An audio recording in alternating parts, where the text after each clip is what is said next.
आज आपण दिनदर्शिका या घटकाविषयी एक मजेशीर क्लुप्ती पाहणार आहोत। या क्लुप्तीचा आणि लोकमान्य टिळक किंवा महात्मा गांधी यांच्या जन्माशी वैयक्तिक संबंध नाही बरं, आपण एक फक्त मजेसाठी ही क्लुप्ती तयार केलेली आहे।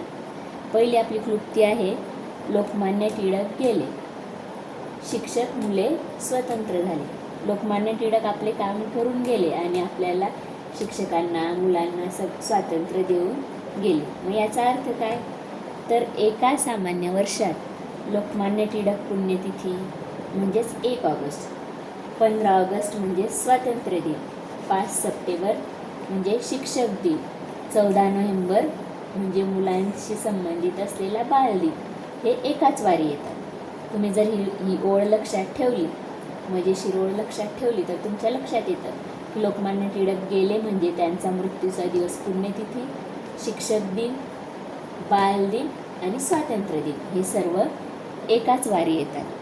त्यानंतर आणखी दुसरी एक मजेशीर क्लुप्ती म्हणजे महात्मा गांधी व शास्त्रीजी महाराष्ट्रात नाताळ साजरा करायला आले। याचा अर्थ आले म्हणजे त्यांचा जन्माचा दिवस, गेले म्हणजे पुण्यतिथीचा दिवस, तसा आले म्हणजे जन्माचा दिवस, तो आपण जयंती म्हणून साजरा करतो।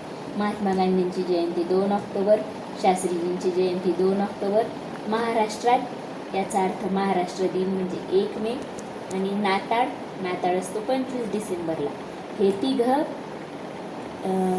तिघ सण एकाच वारी येतात। याचाच अर्थ महात्मा गांधी व शास्त्रीजी महाराष्ट्रात नाताळ साजरा करायला आले। ही गमतीशीर जर आपण ओढ लक्षात ठेवली तर तुमच्या हे लक्षात येईल की हे तिघ सण एकाच दिवशी येतात।